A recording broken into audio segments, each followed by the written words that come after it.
Welcome बच्चों। Last physics वाली class में हम लोगों ने रिफ्लेक्शन इंट्रोड्यूस कर लिया था कि रिफ्लेक्शन क्या होता है, और प्लेन वाले मिरर पर उसकी फ़ोटो बनाना भी सीख लिया था कि प्लेन मिरर पर उसकी फ़ोटो कैसे बनाते हैं।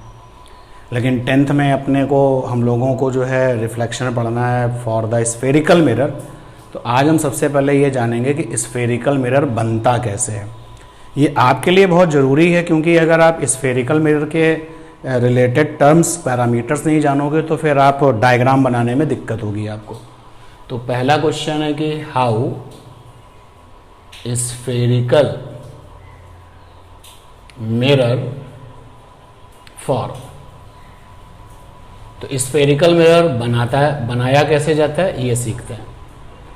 तो इसके लिए आपको कांच का एक गोला चाहिए, स्फेयर चाहिए जो कि थिन होना चाहिए। तो हमको चाहिए होगा ग्लास स्फेयर, और ये ग्लास स्फेयर कैसा होगा, थिन होगा, और नो डाउट हॉलो तो होगा ही होगा, खोखला तो होगा ही होगा। तो थिन हॉलो ग्लास स्फेयर आपको चाहिए। जैसे साबुन का बुलबुला जो होता है ना, वो खोखला भी होता है और थिन भी होता है, पतला भी होता है। तो एक ग्लास का आपको स्फेयर चाहिए इस कैटेगरी का। तो सपोज कर लेते हैं ये आपका ग्लास का स्फेयर है, खोखला भी है और साथ ही साथ थिन भी है। अब इस गोले के पास, कांच का ये जो गोला है इसके पास सेंटर होगा, बिल्कुल सही बात है, सी फॉर सेंटर। रेडियस भी होगी कुछ ना कुछ, तो सपोज कर लो रेडियस आर है, आर फॉर रेडियस। अब क्या करिए कि आप इस गोले को कट करिए, जितने टुकड़े कर सकते हैं, 10 या 10,000, जो भी आपकी चॉइस हो। तो फिलहाल हमने इस गोले का एक टुकड़ा लिया और ये टुकड़ा कट करके अलग कर दिया।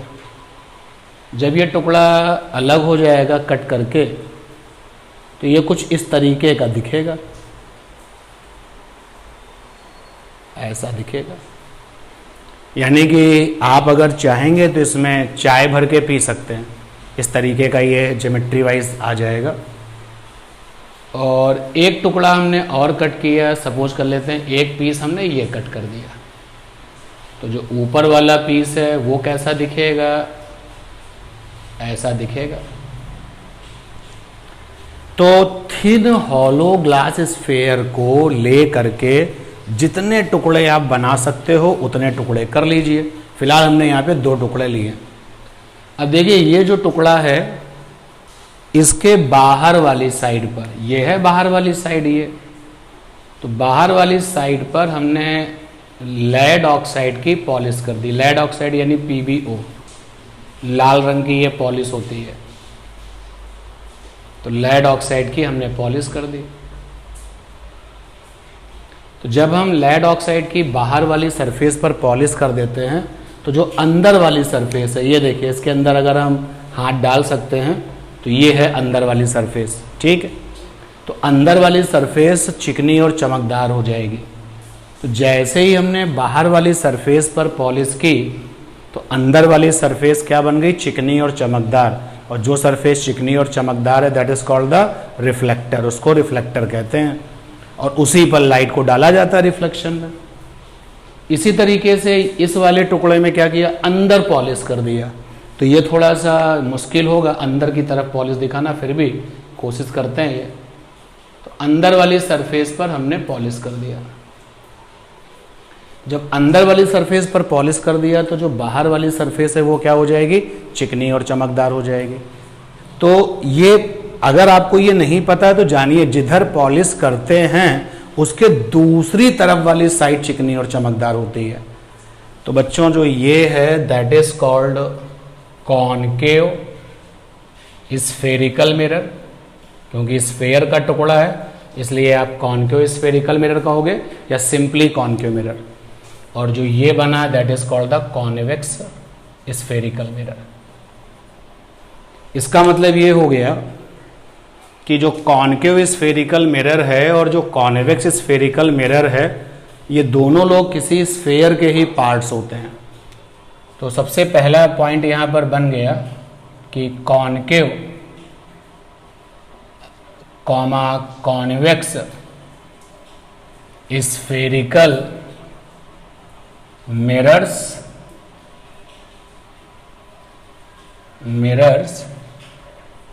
are parts of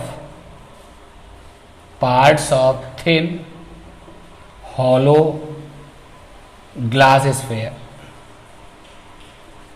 जितने भी कॉन्वेक्स या कॉन्केव स्फेरिकल मिरर होंगे वो सारे के सारे किसी थिन ग्लास स्फेयर के टुकड़े ही होंगे। और हमने क्या देखा, जो कॉन्केव स्फेरिकल मिरर है, कॉन्केव स्फेरिकल मिरर, आप केवल कॉन्केव मिरर भी कह सकते हो। तो कॉन्केव स्फेरिकल मिरर में बाहर वाली सरफेस पर पॉलिश हो जाती है, तो आउटर सरफेस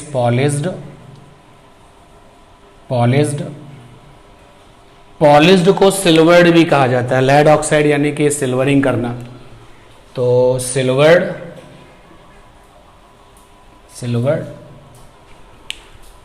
और जो अंदर वाली सरफेस है वो क्या बन जाती है, रिफ्लेक्टर। तो इनर सरफेस रिफ्लेक्टर यानी चमकदार, चिकनी और चमकदार।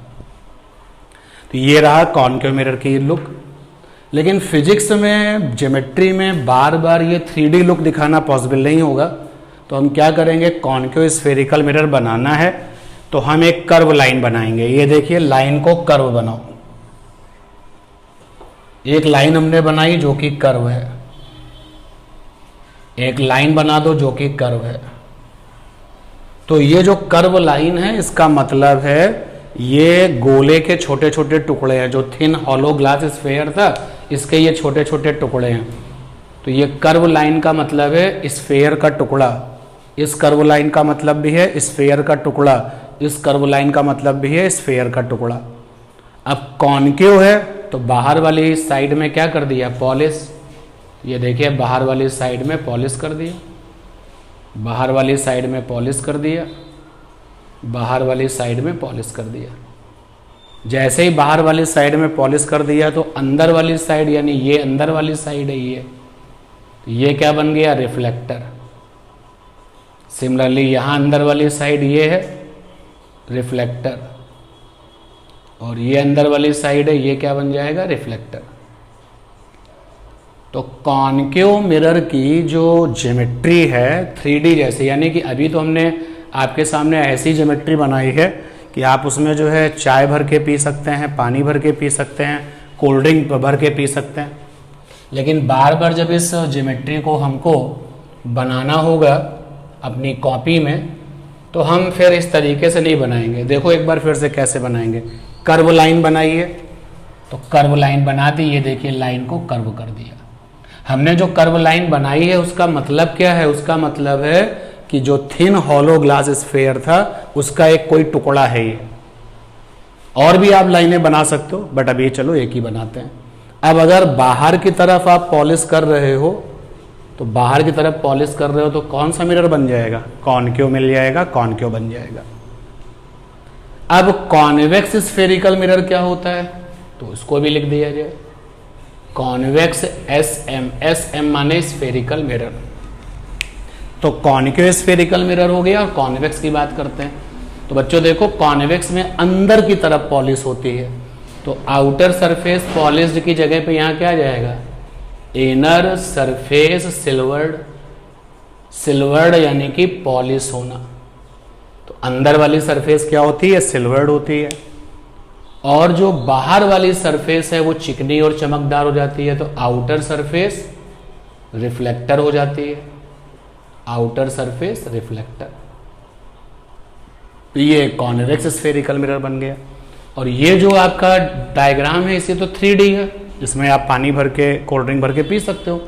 लेकिन हमको चूंकि बार बार कॉन्वेक्स का स्फेरिकल मिरर बनाना होगा, कॉन्केव का स्फेरिकल मिरर बनाना होगा, तो कैसे बनाएंगे, हम लाइन को कर्व कर देंगे। देखो यहाँ लाइन को कर्व कर दिया। कर्व लाइन का मतलब है गोले का टुकड़ा, स्फेयर जो आपने लिया था कांचों का थिन वाला, उसका ये टुकड़ा है। अब अगर आपको अंदर पॉलिश दिखानी है तो देखो अंदर वाली सरफेस पे पॉलिश कर दिया। तो जैसे ही अंदर वाली सरफेस पे पॉलिश किया तो बाहर वाली सरफेस यानी इस तरफ की जो सरफेस है वो क्या बन गई, वो बन गई रिफ्लेक्टर।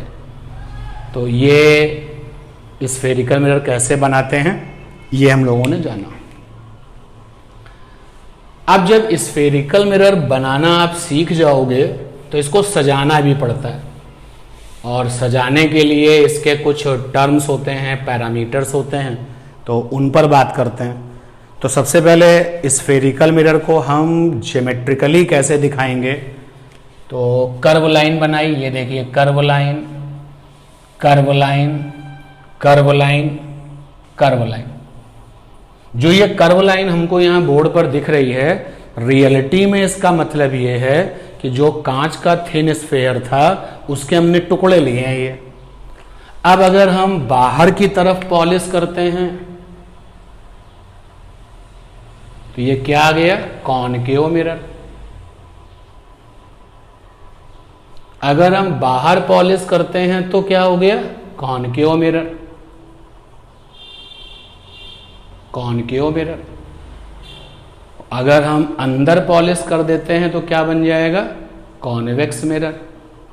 अगर अंदर पॉलिश करते हैं तो कॉन्वेक्स मिरर, अंदर वाली सरफेस पे पॉलिश कर देते हैं तो कॉन्वेक्स मिरर। कॉनकेव में बाहर पॉलिश होती है तो अंदर वाली सरफेस चिकनी चमकदार है, अंदर वाली सरफेस चिकनी चमकदार है। और कॉन्वेक्स में अंदर पॉलिश होती है तो बाहर वाली सरफेस चिकनी और चमकदार है। और लाइट हमेशा कहाँ डाली जाती है, चिकनी और चमकदार सरफेस पर, रिफ्लेक्शन के लिए। इसलिए याद रखना कि मिरर में जब लाइट गिरेगी तो उस तरफ गिरेगी जिधर पॉलिश नहीं है, ऑलवेज कीप इन माइंड। तो ये मिरर स्फेरिकल बन चुके हैं। अब हमें अपने स्फेरिकल मिरर को सजाना है। तो स्फेरिकल मिरर को सजाने के लिए हम कुछ पैरामीटर्स लेते हैं। उसमें एक पैरामीटर है centre of curvature, centre of curvature capital C. एक तो पैरामीटर ये है सेंटर ऑफ कर्वेचर। एक पैरामीटर है पोल, कैपिटल पी। एक पैरामीटर होगा फोकस, कैपिटल एफ। तो और एक लास्ट पैरामीटर और होगा and that is principal axis. यहां लिख देते हैं प्रिंसिपल एक्सिस। तो इन चार लोगों की हेल्प से हम अपने स्फेरिकल मिरर को सजाएंगे, चाहे वो कॉन्वेक्स हो या कॉनकेव हो। तो सबसे पहले बात करते हैं what is centre of curvature. जिस गोले से तुमने काट करके मिरर को बनाया है उसी गोले के सेंटर को मिरर का सेंटर ऑफ कर्वेचर कहते हैं। तो सेंटर ऑफ कर्वेचर क्या है, जिस गोले से या जिस गोले को काट कर मिरर बनाया, मिरर बनाया, जिस गोले को काट करके हमने मिरर बनाया है, जिस गोले को काट कर मिरर बनाया उस गोले के सेंटर को centre of curvature capital C, centre of curvature that is called in Hindi वक्रता त्रिज्या, सेंटर ऑफ कर्वेचर कहते हैं। जिस गोले से, जिस गोले को काट करके, जैसे मान लो ये गोला था तो गोले के पास सेंटर भी था, सी फॉर सेंटर। तो अब आपने मिरर को काटा तो ये देखो मिरर कट के अलग हुआ, ये मिरर काट के अलग किया, तो मिरर भी काट के अलग किया और सी फॉर सेंटर भी ले जाओ, यानी मिरर के साथ सेंटर भी उठा लो। तो यही सी फॉर सेंटर जो गोले का सेंटर है, मिरर का क्या बन जाएगा, सेंटर ऑफ कर्वेचर। सपोज कर लो ये हमारा कॉनकेव मिरर था। अब देखिए यहां पर हमने फिर से एक बार गोले को काटा, ये कटा हुआ हिस्सा है, ये देखिए कटा हुआ हिस्सा ऊपर वाली साइड से, तो कटा हुआ हिस्सा भी ले लो और साथ में सेंटर भी ले लो, ये सी फॉर सेंटर, और ये मिरर कॉन्वेक्स अंदर पॉलिश है, तो that is called the centre of curvature. तो इसकी डेफिनेशन जो है बोर्ड पर लिखी हुई है, इसकी डेफिनेशन को इंग्लिश में भी लिख सकते हैं। कैसे लिखेंगे इंग्लिश में कि what is centre of curvature. तो centre of curvature is centre of sphere. Centre of curvature reality में स्फेयर का सेंटर होता है फ्रॉम विच मिरर फॉर्म, जहां से मिरर को बनाया गया था। जिस गोले से मिरर को बनाया गया था उसी गोले के सेंटर को सेंटर ऑफ कर्वेचर कहते हैं। तो देखिए डेफिनेशन इंग्लिश में भी लिखी हुई है कि centre of curvature is the centre of sphere from which mirror form, ऊपर हिंदी में भी लिखी है। अब ये पोल क्या होता है बच्चों?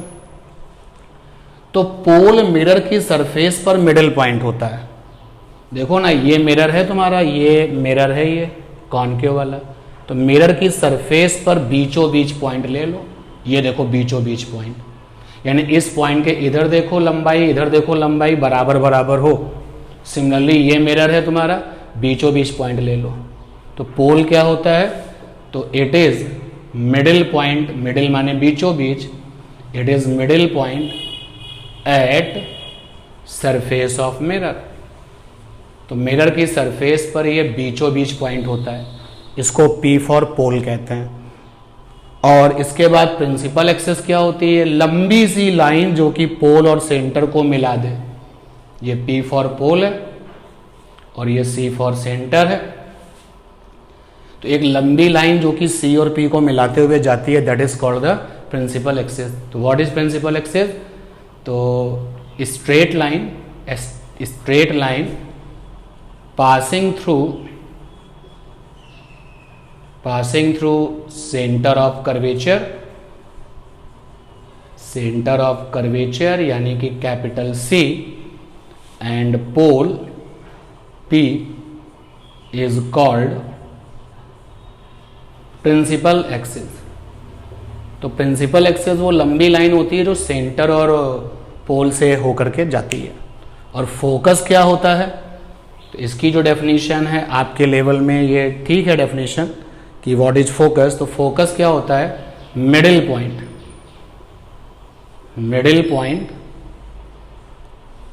Between C for centre of curvature and P for pole. तो middle point between C for centre of curvature and pole is called focus.